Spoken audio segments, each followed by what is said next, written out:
Acho que agora a gente está indo ao vivo. Feliz a gente estar aqui, gente.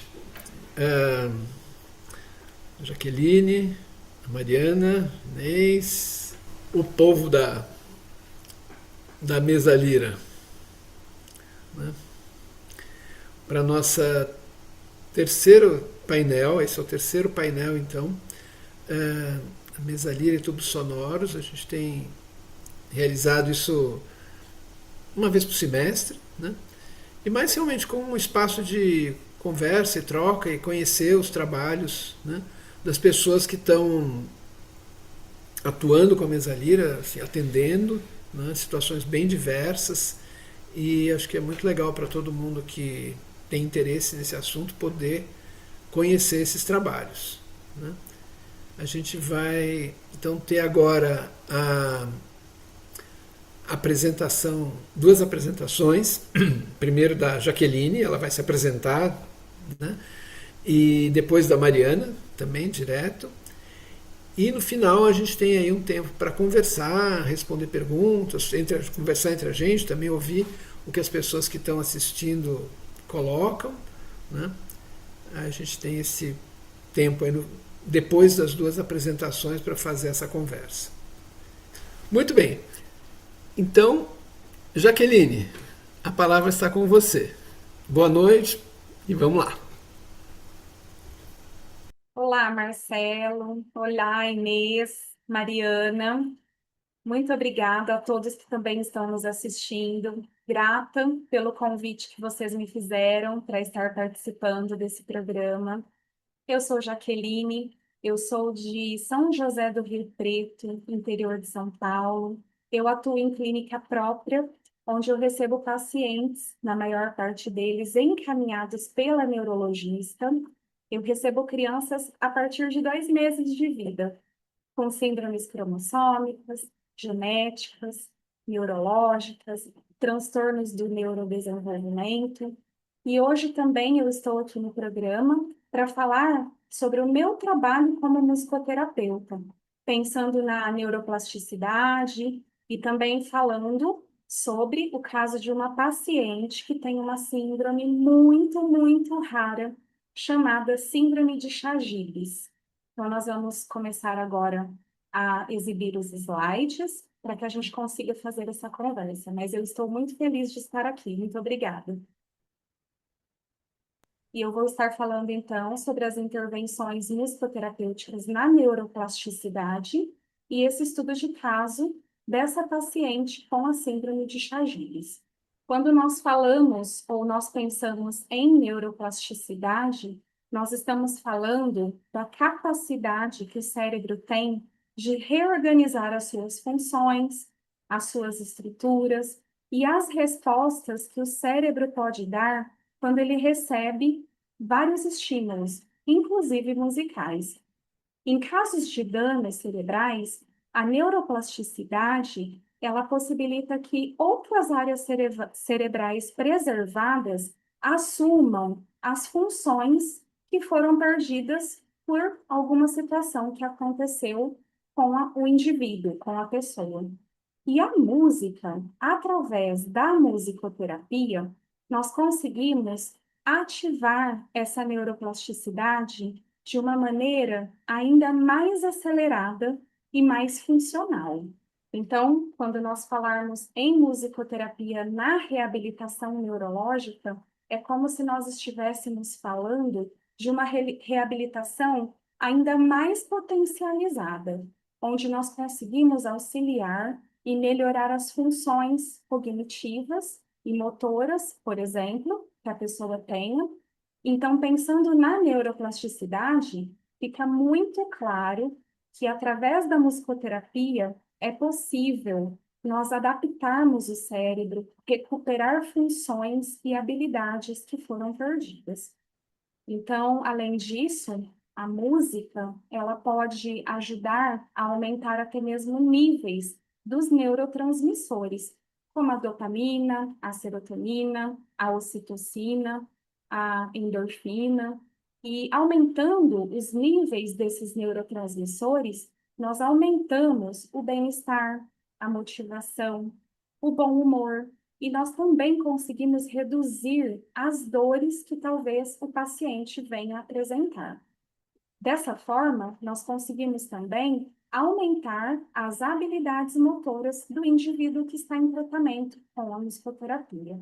A música também, ela ajuda a estimular a neurogênese. A neurogênese é uma formação de novos neurônios, promovendo essa neuroplasticidade, que é essa habilidade do cérebro reaprender, conseguindo fazer com que haja uma regeneração nervosa. Nós ativamos essas áreas cerebrais e nós conseguimos ativar áreas que talvez não estão ativas. Assim, nós conseguimos reabilitar objetivos, questões, funções cognitivas, motoras, sociais, até mesmo na fala, na linguagem, trazendo bem-estar para a pessoa que está em tratamento da musicoterapia.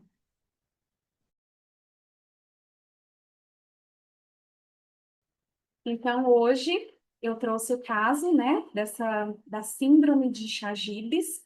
A síndrome de Chagas é uma doença muito rara, é uma doença genética e ela foi diagnosticada pela primeira vez em 2014, sendo uma condição autossômica genética, ou seja, apenas uma cópia do gene alterado já é suficiente para que o indivíduo tenha essa síndrome.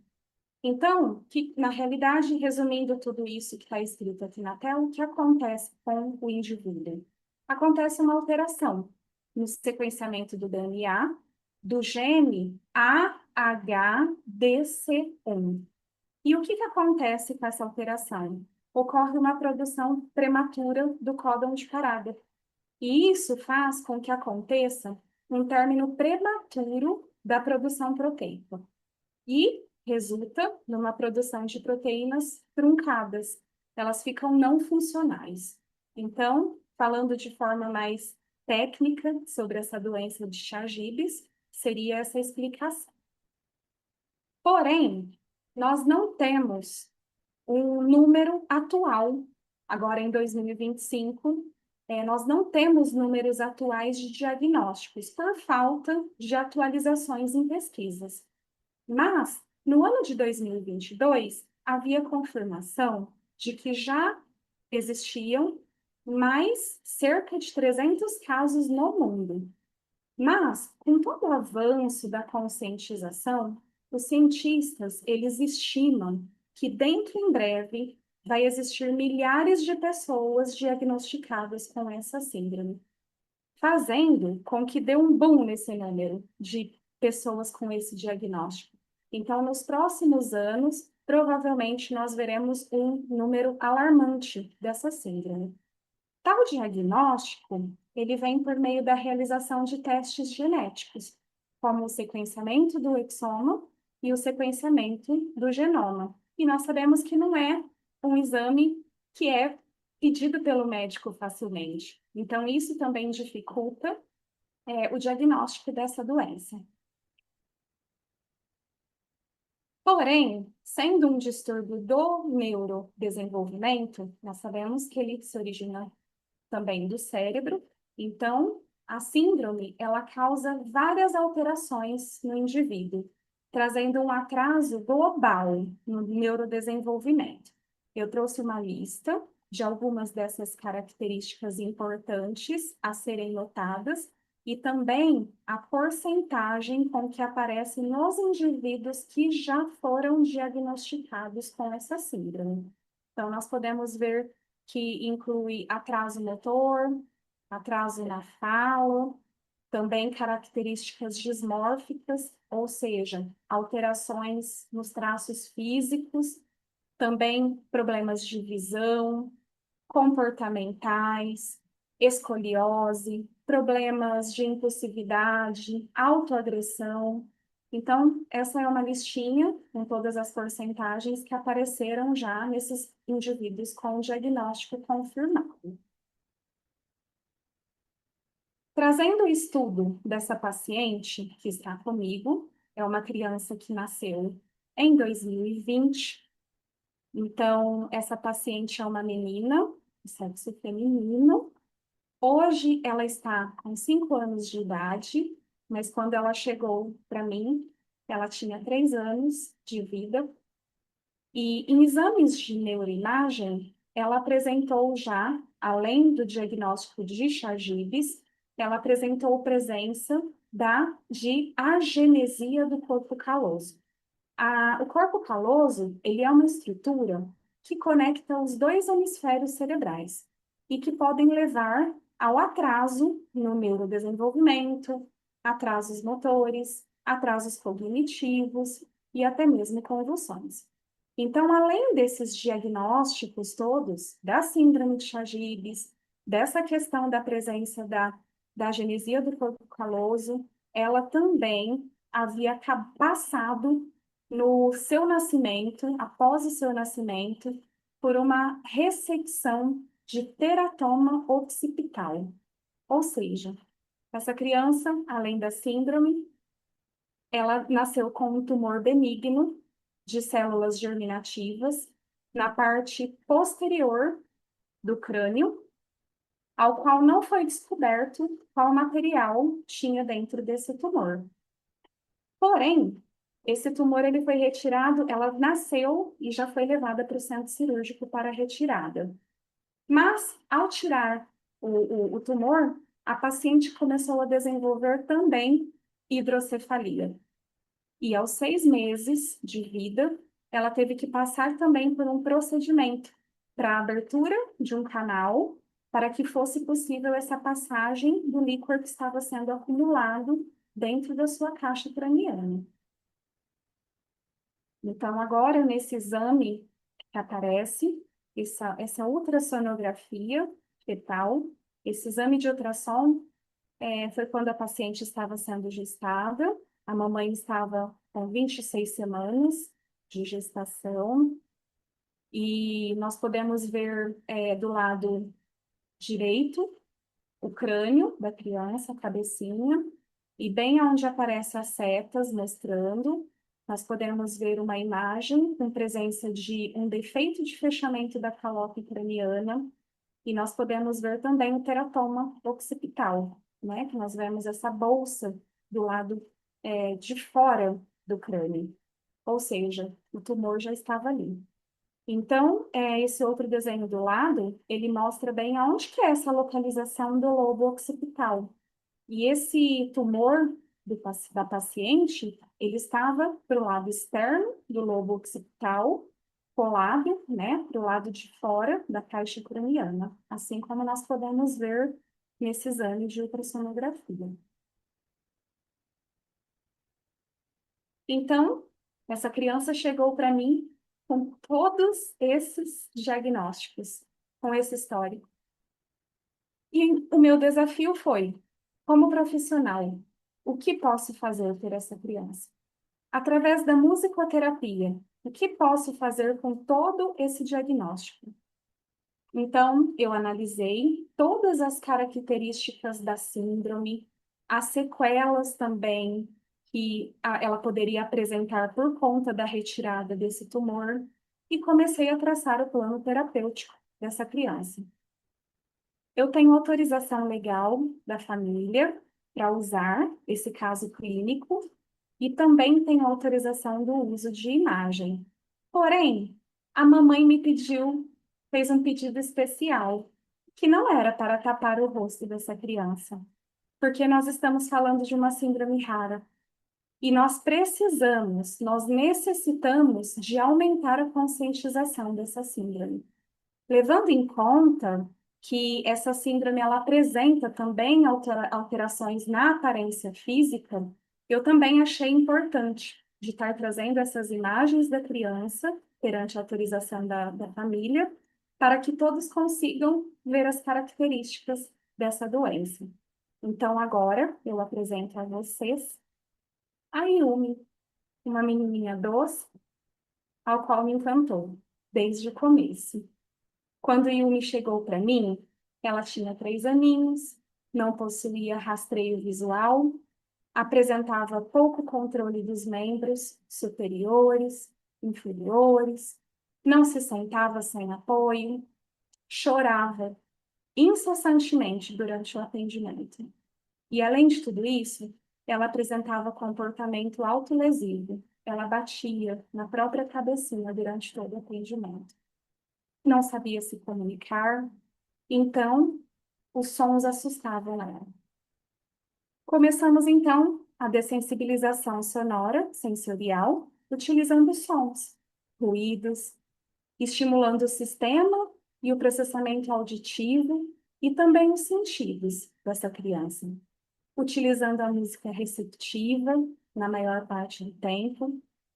Então, quando nós falamos das características dismórficas, né, que são as características físicas, nós podemos observar na criança algumas características que são a testinha larga, os olhos espaçados, a ponte nasal plana, o lábio superior da criança mais fino e as orelhas baixas.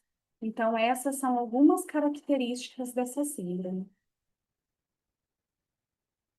A Yumi começou a responder muito bem a todos os estímulos, inclusive os vibroacústicos, aplicados diretamente nos membros inferiores, nos membros superiores, e ela começou a apresentar movimentos coordenados, força de preensão adequada. Ela começou a conseguir segurar os objetos sonoros com as mãos. Ela conseguiu começar a movimentar as perninhas, ao qual a gente não tinha muitos movimentos. Ela começou a conseguir ter controle cervical e o controle de tronco também, até mesmo se sentando sem apoio. Então, aqui nós já podemos ver ela sentadinha, sem eu estar atrás dela, necessitando de segurar na primeira figura. E aqueles choros, aquela evitação toda do começo, aqueles comportamentos autolesivos, eles foram sumindo e foram dando lugar à calma, à tranquilidade e a respostas motoras. E por incrível que pareça, começamos a ter respostas visuais que antes não tínhamos. Até que um dia, após alguns estímulos neuromotores, a paciente estava deitada e ela virou-se para o lado sozinha e eu levei um susto muito grande. E ela foi se apoiando e eu permiti que ela se apoiasse e fiquei observando. E ela se sentou sozinha no atendimento, conseguindo então entender, porque há uma semana atrás, a família, a mãe tinha me falado que chegou no quarto e ela estava sentada. E a mãe não entendeu quem havia sentado a criança. Então, no atendimento, eu pude vivenciar que a criança estava conseguindo se sentar sozinha. O vínculo terapêutico criado entre nós, ele tem sido fundamental para a evolução da criança, mas eu sempre pensei em ir além, em jamais desistir, em alcançar e atingir todos os meus objetivos que eu tinha traçado para essa criança.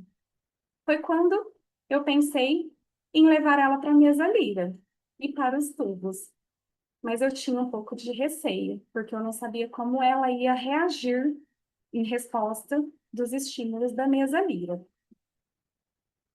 Então, eu estou trazendo essa foto para quem está nos assistindo, talvez não conheça a mesa lira e os tubos sonoros. Ela é uma caixa grande, de madeira, rústica, feita de madeira e suspensa também em pés de madeira. E embaixo dela, nós temos geralmente 42 cordas, que são todas afinadas, na mesma afinação, no mesmo tom. E quando a paciente ela se deita sobre a mesa e o terapeuta toca, o paciente ele recebe a vibração, então ele recebe o estímulo tanto auditivo como o estímulo sensorial tátil ao mesmo tempo. E em cima dela nós também temos tubos sonoros suspensos para utilizar. Levei a paciente para perto da mesa Lira, porém com muita cautela, até mesmo para ver a reação que ela teria. E eu levei as mãos dela nas cordas, para que ela mesma tocasse, para que ela não se assustasse com o som, com a vibração. Então, eu levei uma mãozinha dela nas cordas e depois eu ajudei ela a conduzir a outra mão dela em cima da caixa da mesa Lira, para que ela conseguisse começar a sentir a vibração. E ela começou a dar muita gargalhada, muita, e começou a querer encostar até o rostinho na mesa para sentir de onde estava vindo toda aquela vibração, toda aquela sensação. Então, eu percebi que eu tinha conseguido ganhar a paciente através da mesa Lira também.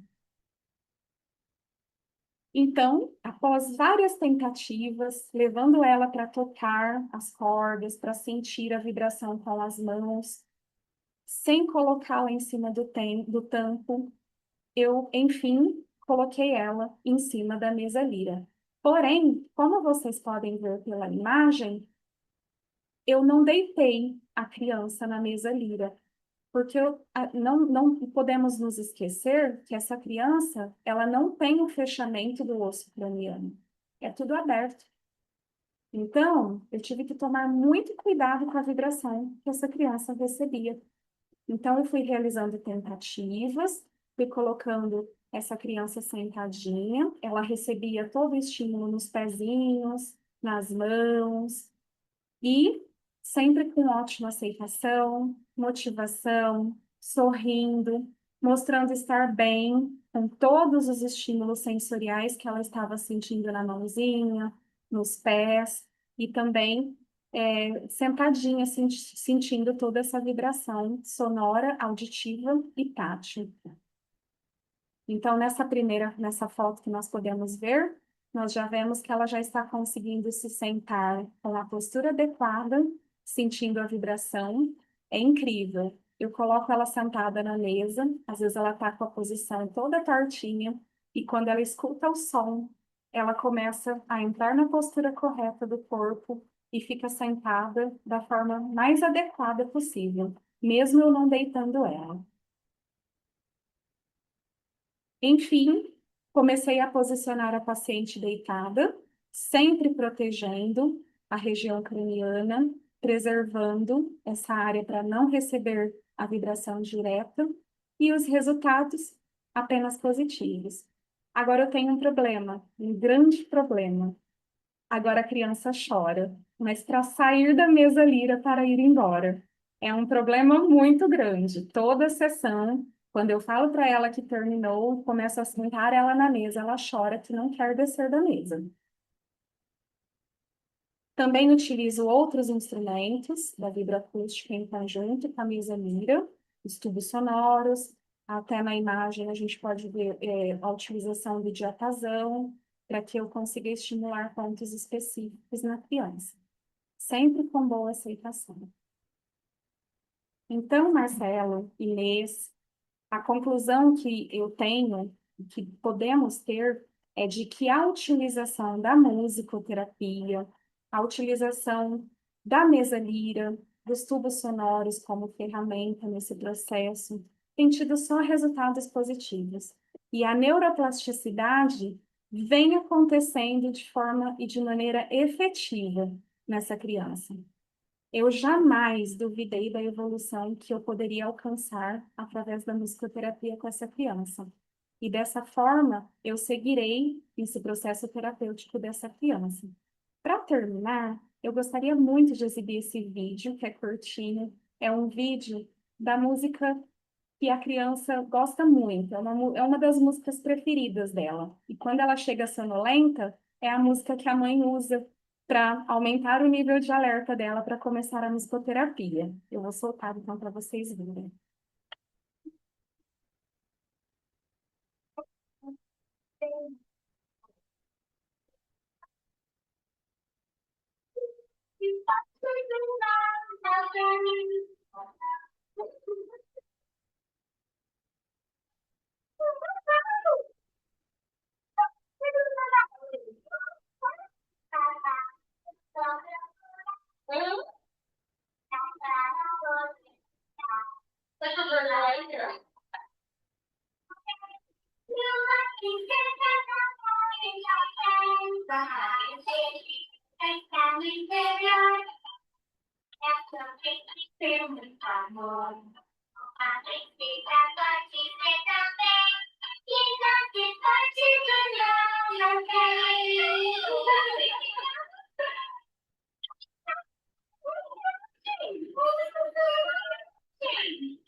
E assim eu encerro a minha apresentação.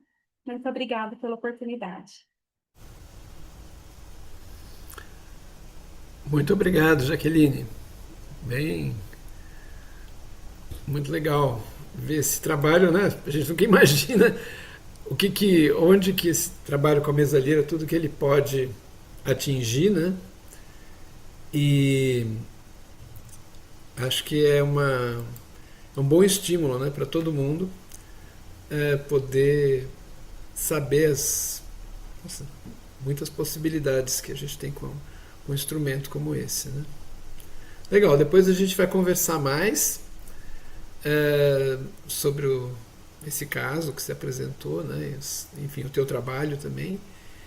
Mas agora a gente vai passar direto então para Mariana e ela vai se apresentar e aí vamos ouvir então a contribuição da Mariana. Muito obrigado. Boa noite. Estão me ouvindo bem? Eu sou Mariana. Eu queria agradecer muito esse convite, essa oportunidade de estar com vocês aqui. Eu sou professora Waldorf, sou cantoterapeuta e não sou musicoterapeuta de formação. Meu caminho é mais como educadora musical e professora de crianças ao longo da minha vida inteira. E adultos também, de música, né? E antes, não de música. Há cerca de 20 anos eu atuo como educadora musical.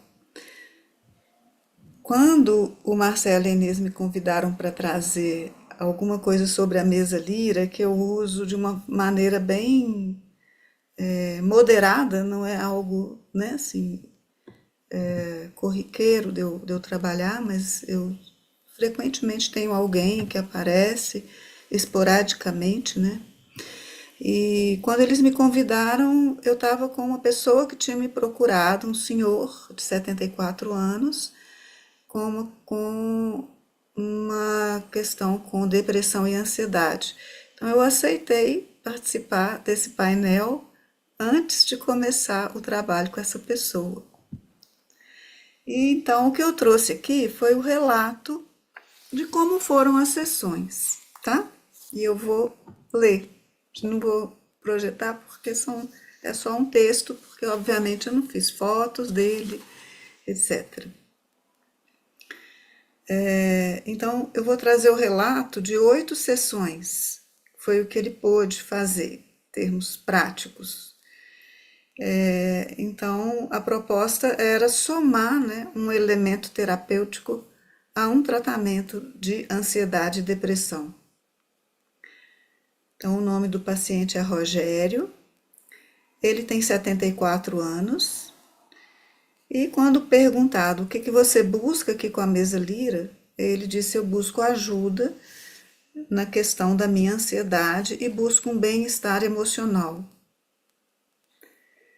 Eu vou direto nos relatos por serem 2 síndromes muito conhecidas já, né, e todo mundo tem uma ideia bem clara do que seja depressão e ansiedade. O Rogério, ele tem um diagnóstico de TAG, né? Tem esse transtorno de ansiedade generalizada, acompanhada de um quadro depressivo há cerca de 20 anos. Ele lida com isso. E ele faz tratamento alopático com psiquiatra. Ele tem indicação do psiquiatra e do clínico geral de complementar o tratamento medicamentoso com atividade física, com psicoterapia, mas ele apresenta uma resistência em levar isso à prática.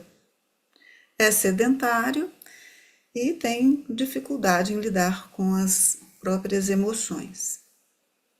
uma personalidade muito sensível, artista, criativo, inteligente. Atualmente aposentado, com alguns projetos em aberto que gostaria de levar a término, mas não consegue ter atitude. Na primeira sessão, ele relatou estar sentindo uma ansiedade muito forte, angústia, sensação de estar fora do ar, desorientado. Relatou que anda dentro de casa, de um lado para o outro, e que sente muita dispersão mental. Desde criança ele tinha uma tendência mais desperta, mas era uma criança tranquila na escola, um bom aluno, um bom menino, boas notas. Mas essa falta de concentração ele sempre teve, mas aprendeu a contornar isso na vida. Estudou, fez universidade, tudo. Fica mais seguro quando ele tem uma meta mais clara, uma agenda determinada para o dia.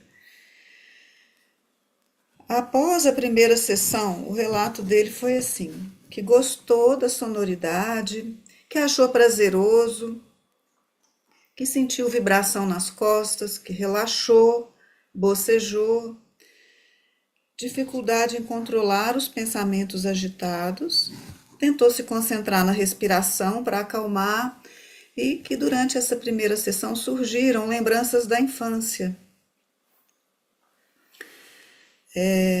dele brincando na praia, lembranças assim de prazer físico, né?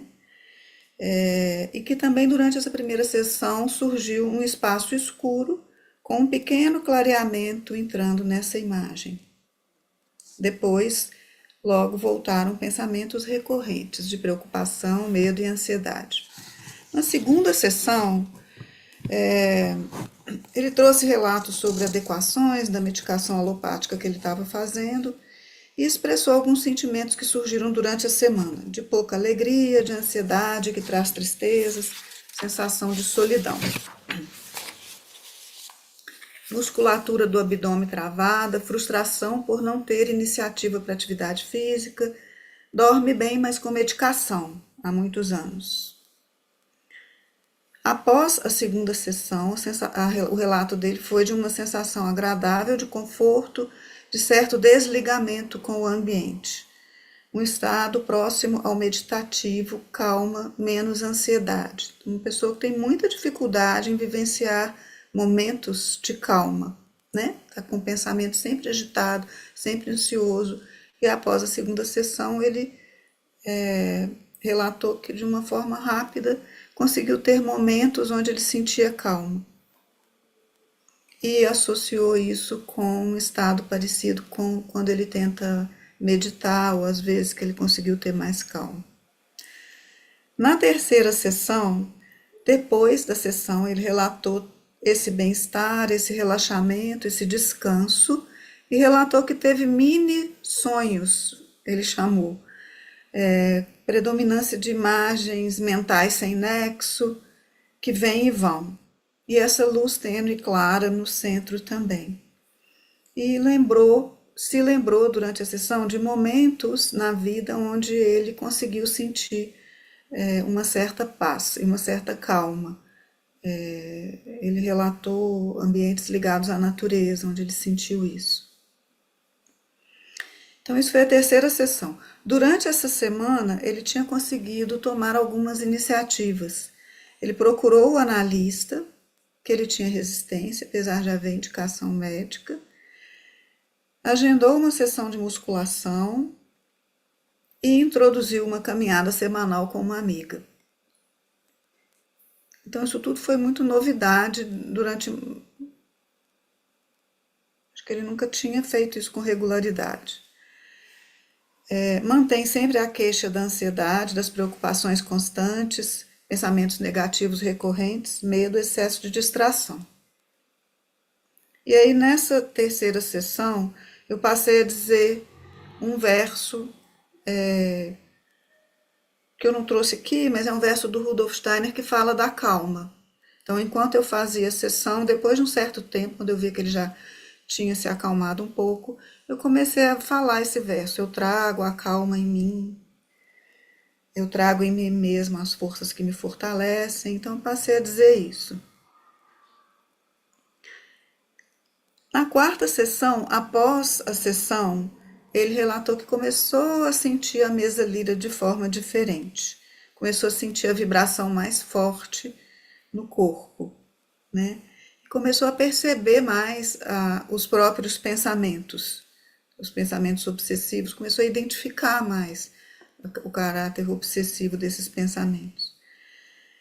Se ligou muito nos sons, nos harmônicos, nas quintas, nas terças, e disse que conseguiu desligar bastante em determinados momentos. E aí nessa sessão, além de dizer novamente o verso da calma, eu passei para ele um exercício de todos os dias tentar se lembrar de algo que ele pudesse ter gratidão por aquilo. Comecei a tentar trabalhar com ele um exercício, o que eu chamei de exercício de gratidão, né? Que sempre, uma pessoa muito negativa, então que sempre, qualquer dia, acontece uma coisa boa que ele tentasse lembrar.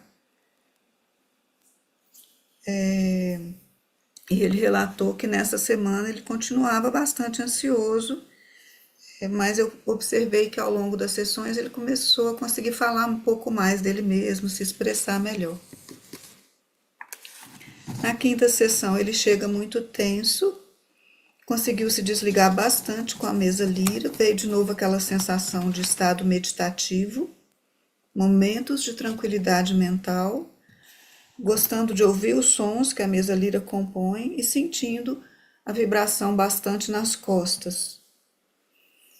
Durante a semana, ele relatou que conseguiu encaminhar mudanças no espaço físico onde ele mora, no apartamento. Tinha coisas muito velhas que ele queria ficar livres dela, sempre quis, mas nunca conseguiu se livrar dessas coisas. E ele conseguiu, então, ter uma iniciativa de juntar, de encaixotar, de doar, de mandar alguém buscar e ir limpando essas coisas que ele queria se desfazer delas.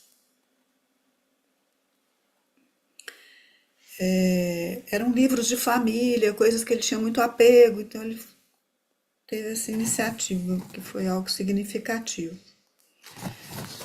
Isso foi a quinta sessão. A sexta sessão aconteceu, mas não houve conversa nem nada, porque ele chegou muito atrasado. Então ela passou um pouco sem conversa.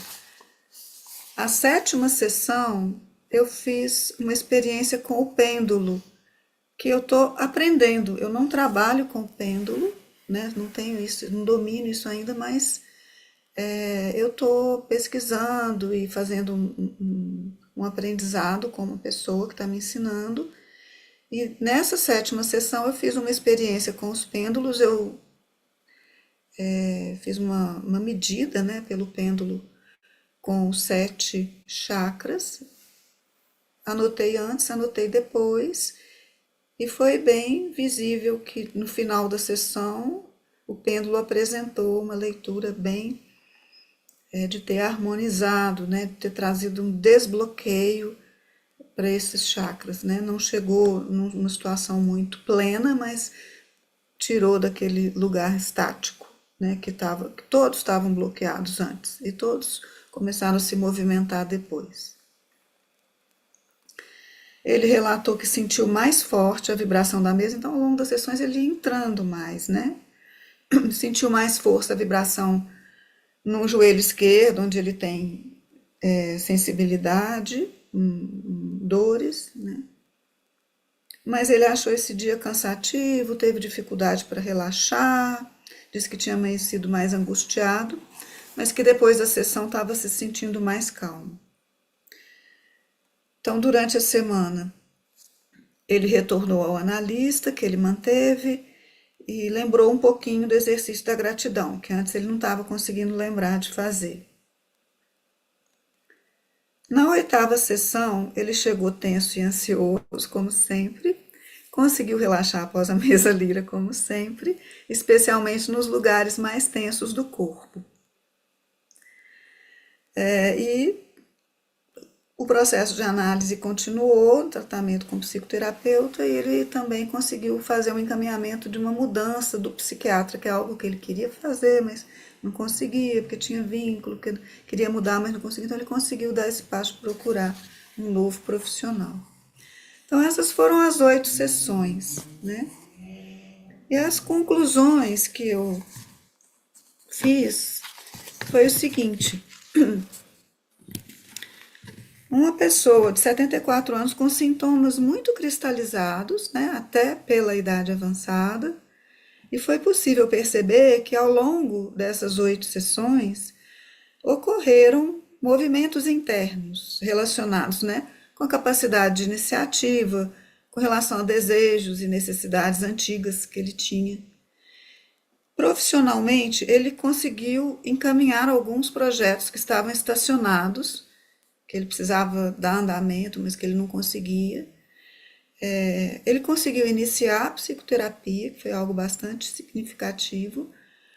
Conseguiu introduzir atividade física, então hoje ele está fazendo musculação, está fazendo caminhadas com regularidade e mudanças no ambiente, na casa, porque ele fica muito em casa, né? E ele conseguiu, então, fazer algumas mudanças que eu percebi que, sem querer entrar em definições de diagnóstico, mas eu percebi que ele tem essa tendência com padrões rígidos e com dificuldade com mudanças, né? Então, o fato dele ter conseguido fazer mudanças no ambiente físico, eu achei bastante significativo. Então, assim, um transtorno crônico, né, e tão instalado, certamente demanda mais tempo para se perceber transformações mais consistentes com relação aos sintomas em si, né, de ansiedade e depressão. Mas eu achei relevante o fato de que durante esse tempo reduzido, eu considero, né, de mesa-lira, só 8 sessões, e dos tubos, ele ter conseguido tomar atitudes muito essenciais que ele não conseguia ter, né, em busca de se cuidar, de se tratar, né. Então, acho que a palavra-chave para o processo do Rogério, com a mesa-lira e com os tubos para mim, seria movimento. Eu escrevi aqui movimento com letra maiúscula, né? E quem sabe ele possa voltar e continuar, né? Outras sessões para a gente poder acompanhar também, quem sabe aprofundar esse tratamento.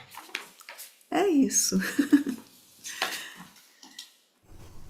Agradeço a atenção.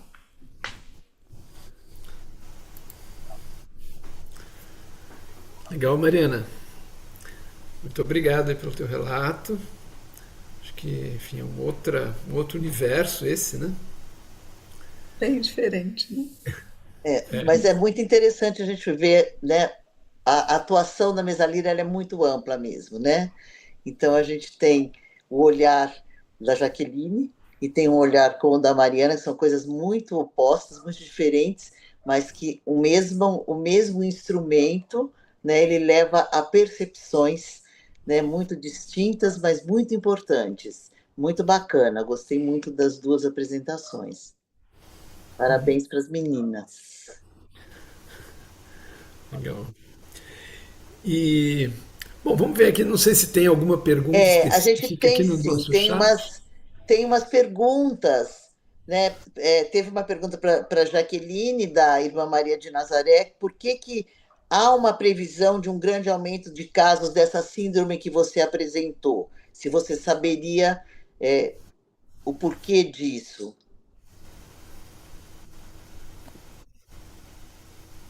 Então, eu expliquei durante a palestra que, na verdade, nós temos pouca conscientização, né, da existência desse diagnóstico dessa síndrome. E nós estamos falando de uma condição que é genética, né? Então, quando nós falamos de problemas genéticos, eles são difíceis de investigar. Eles levam tempo, são extensos. E também nós temos um problema que exames genéticos são tudo de alto custo, né? Difíceis de ser conseguidos.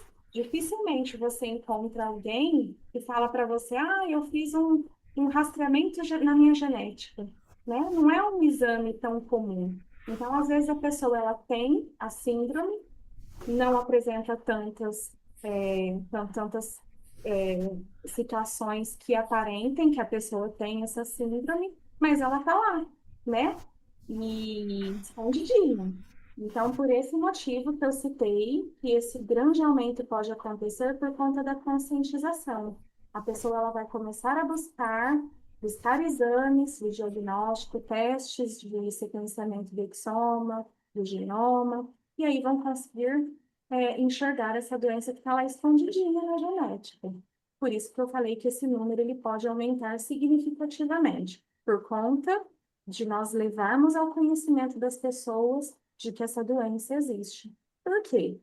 Às vezes, como ela tem algumas características muito parecidas com outras situações, outras comorbidades, outras síndromes, talvez a pessoa esteja com o diagnóstico errado. Porque, por exemplo, muitas características da doença de Chagas, da síndrome de Chagas, elas parecem muito com o autismo, né? Então, às vezes, a pessoa ela está com o diagnóstico do autismo, não faz o sequenciamento do exoma e do genoma e continua, talvez, fazendo o tratamento inadequado, não sabendo o que fazer, porque ela desconhece que ela tem essa síndrome genética. Obrigada, muito obrigada, Jaqueline. E a outra pergunta que eu vejo aqui é do Alan, o Alan, que ele queria saber qual era a afinação da mesalira e qual a afinação dos tubos, e assim, alguém já respondeu, né? Mas, Marcelo, se você quiser falar alguma coisa sobre essa afinação da mesa e dos tubos, talvez fosse Normalmente a gente interessante. tem afinado a mesa em Ré, e os tubos é isso que a Lilian já colocou aqui, né? Uma sequência de quintas, né? Fá, Dó, Sol, Ré, Lá, Mi, Si. Isso tem uma razão, enfim, que a gente tem já trabalhado aí nos cursos, nas coisas, para poder ter esses tons como uma escolha, na verdade, né? Mas é uma escolha que faz um certo sentido dentro da proposta de trabalho com esses instrumentos. Né? Mas assim, não é uma. Assim, pode ter outros pontos de vista a respeito. Né?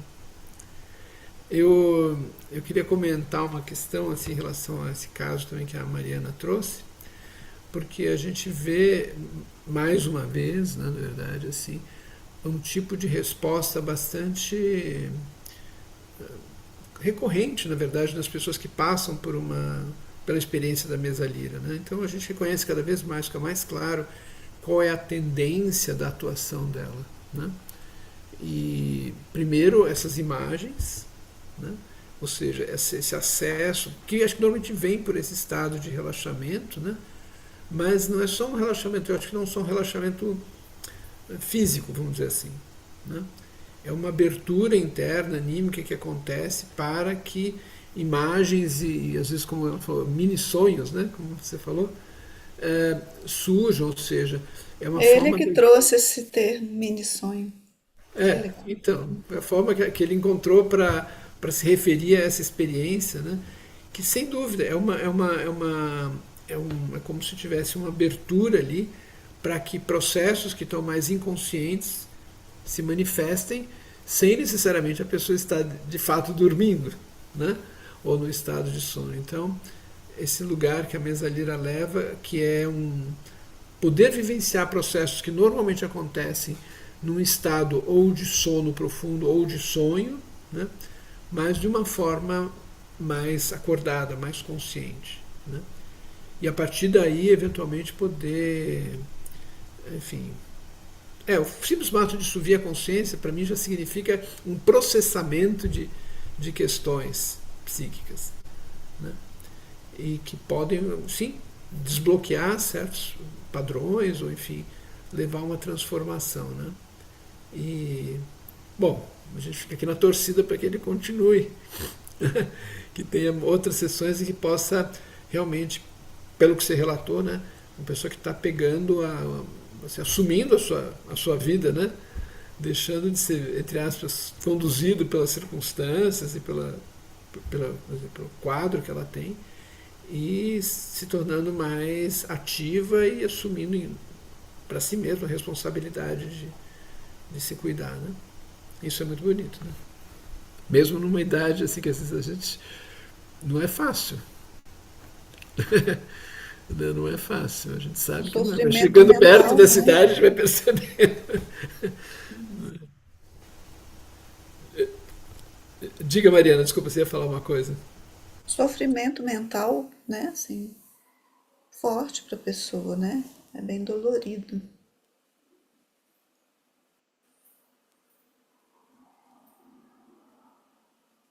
E, assim, dificuldade de vivenciar a calma, né? Então, na mesa lira, ele pôde vivenciar momentos de calma interna que normalmente ele não consegue.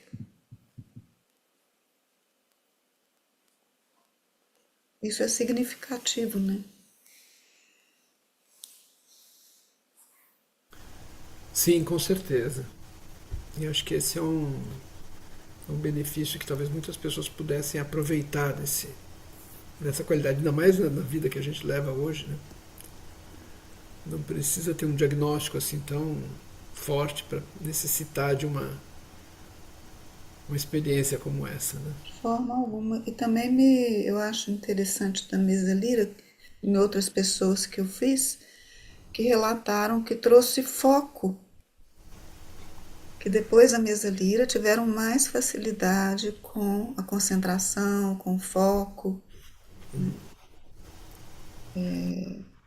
Isso eu acho muito interessante também, porque a princípio a gente imagina que ela desliga a gente, né? Faz a gente mais aéreo, mas depois a pessoa está mais centrada, né? Mais focada. Sim. Eu fiquei perguntando, depois, agora, da paciente da Jaqueline, quando você falou que ela dava muita risada,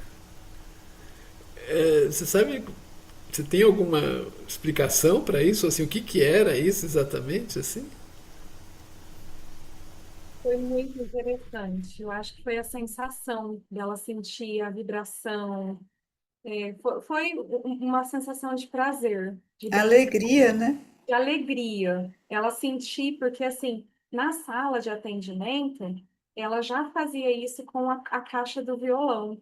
Só que a caixa do violão, ele é de menor intensidade, então ela já encostava, às vezes o rostinho, às vezes ela colocava a boquinha para sentir a vibração na boca. E quando ela foi para perto da mesa lira, foi algo inexplicável. Eu fiquei emocionada, mas eu não consegui nem fazer a imagem. Da mesma forma que eu também não consegui fazer a imagem quando ela se sentou na sala, porque a gente fica sem saber o que fazer na hora. A emoção é muito grande. Então, eu acho que as gargalhadas que ela dava era de alegria, de sentir aquela vibração intensa nela, sabe? Deve ter dado um bem-estar muito grande nela. Então, eu acho que essa foi a resposta dela, de sorrir bastante. Sim. Acho que tem uma coisa que, nos dois casos, né? A gente pode, talvez, é meio especulativo isso que eu vou falar, mas assim, eu acho que dá para talvez ir por aí, né? Que de alguma forma essa experiência ela promove uma conexão, né? Da pessoa com ela mesma, né? E acho que isso pode vir de várias maneiras, tem várias nuances, né? Mas assim, essa experiência de se sentir em si e bem em si, né? O que pode, sim, ser um momento de que seja, vamos dizer, um gatilho, né, para uma transformação, né? E principalmente se a pessoa consegue, acho que essa aí é uma grande questão, né? No caso da Mariana a gente viu um pouco essas várias sessões, né?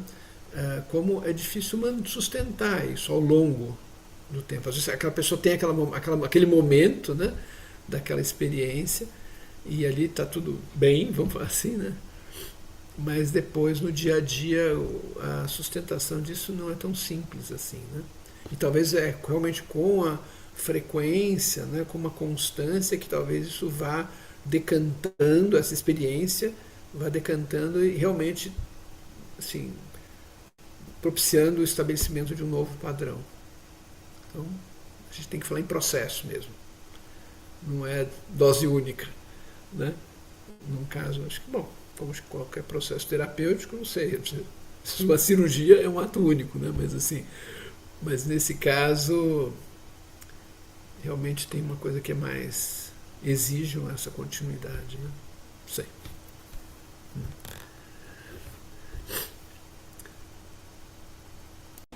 Com certeza, a expectativa é que ele volte.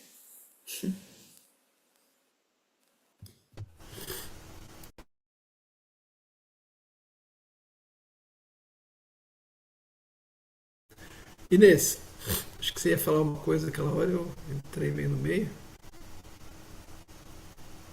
Você está com o microfone fechado, Inês.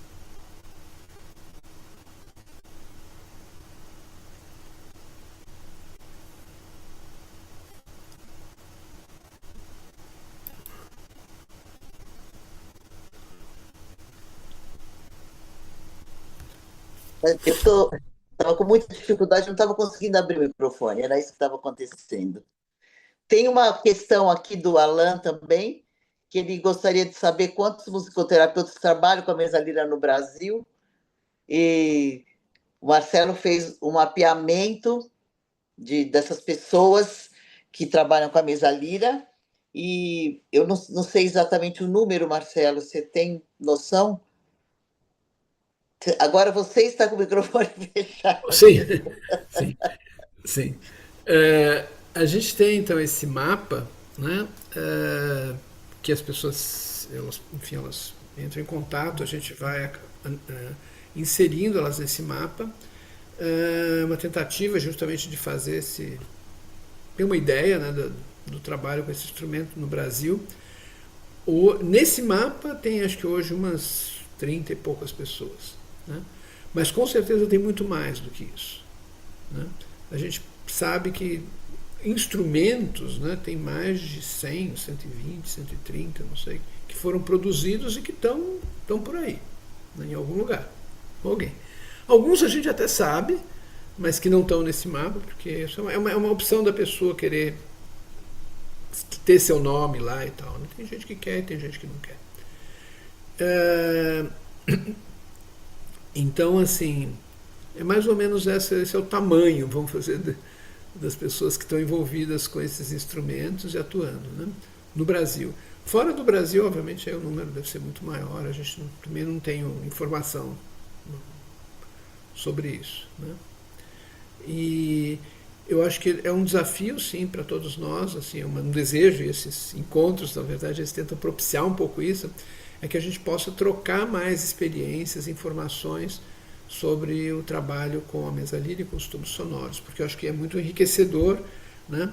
E com essas trocas a gente vai formando uma imagem mais clara, né, de onde esses instrumentos podem realmente contribuir, onde eles não, talvez eles sejam contraindicados também, porque existe isso também, né? E então eu acho que cabe a gente que está trabalhando com isso poder compartilhar mais experiências e poder aí aos poucos ir entendendo o que está acontecendo. As coisas, eu costumo falar assim, as coisas acontecem. A gente vê as coisas acontecendo, a Mariana viu acontecendo, a Jaqueline viu acontecendo, né? E não só com esses pacientes, mas com outros também. Todo mundo que trabalha com esses instrumentos vê resultados. A gente ainda a gente está numa fase ainda que é muito, eu acho pelo menos muito difícil ainda afirmar categoricamente como atua e por que atua, né? O que exatamente está acontecendo, inclusive porque é muito dependente da situação da pessoa, né? Então, e para isso a gente precisaria de uma massa de informação cada vez maior para poder filtrar isso e tentar criar uma compreensão mais consistente, né? Vamos caminhando, né?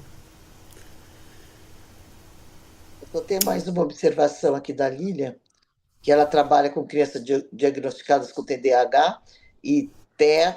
Ela utiliza a mesa lira, os tubos sonoros e o cântaro, e ela observa que todas as crianças, o despertar do foco é fundamental, que para todas as crianças o despertar do foco é fundamental. Sim. Eu acho que tem quase como uma decorrência dessa conexão, né, consigo mesmo. Isso acaba indo. Muito bem. Últimas palavras? Jaqueline, depois Mariana.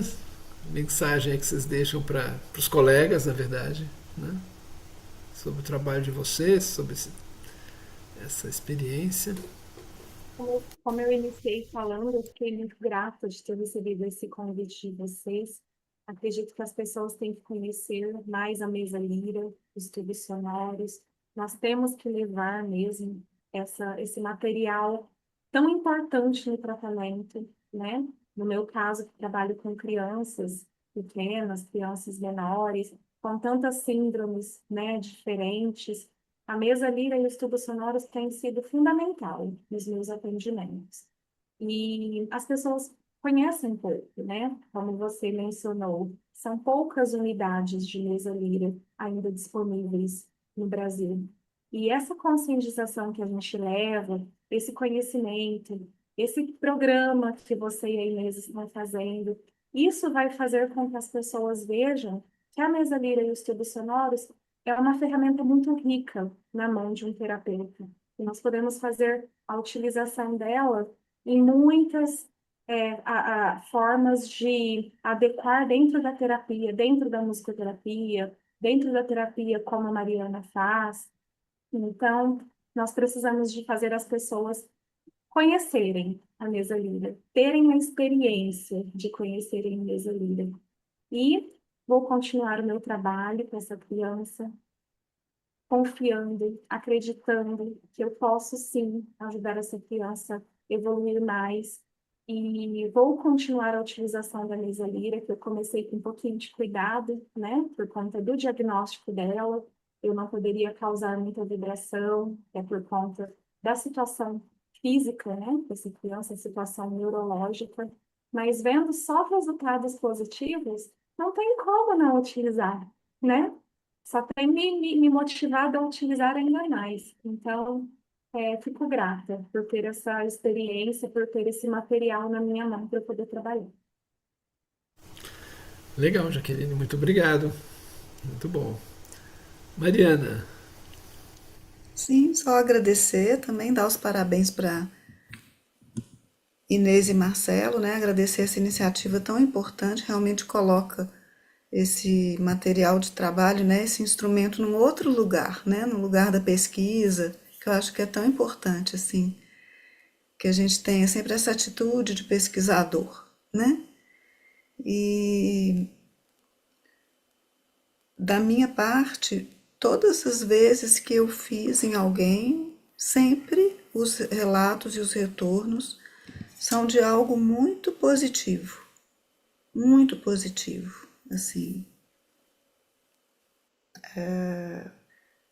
Então isso me faz querer mesmo continuar essa pesquisa, continuar esse trabalho, que eu faço de uma forma bem com parcimônia, bem moderada, por eu não ser musicoterapeuta, mas sempre as coisas vêm até mim, assim. Então, quando vem, eu aceito de bom grado e os resultados normalmente são muito positivos. Muito obrigada. Obrigada, Mariana. Obrigado, Mariana. Obrigado, Jaqueline. Inês. Estamos. Queria agradecer também a oportunidade de estar com vocês, né? Essas pessoas todas que nos estão assistindo. É muito bom mesmo para a gente deixar se conhecer, fazer a mesa lira ficar conhecida, que ela realmente é um instrumento bastante especial, muito especial. E é isso, eu queria agradecer, Jaqueline e Mariana, foram lindas as apresentações de vocês, tá? Muito obrigada. E meu parceiro Marcelo, que, né, a gente está sempre buscando melhorar, aprimorar, né? E assim, querendo que as pessoas pesquisem mesmo, né, sobre esse assunto, sobre esse instrumento. E é isso, muito obrigada. Boa noite para todos. Obrigada. Isso. Bom, obrigado, Inês, também por a gente estar juntos nessa sempre, né?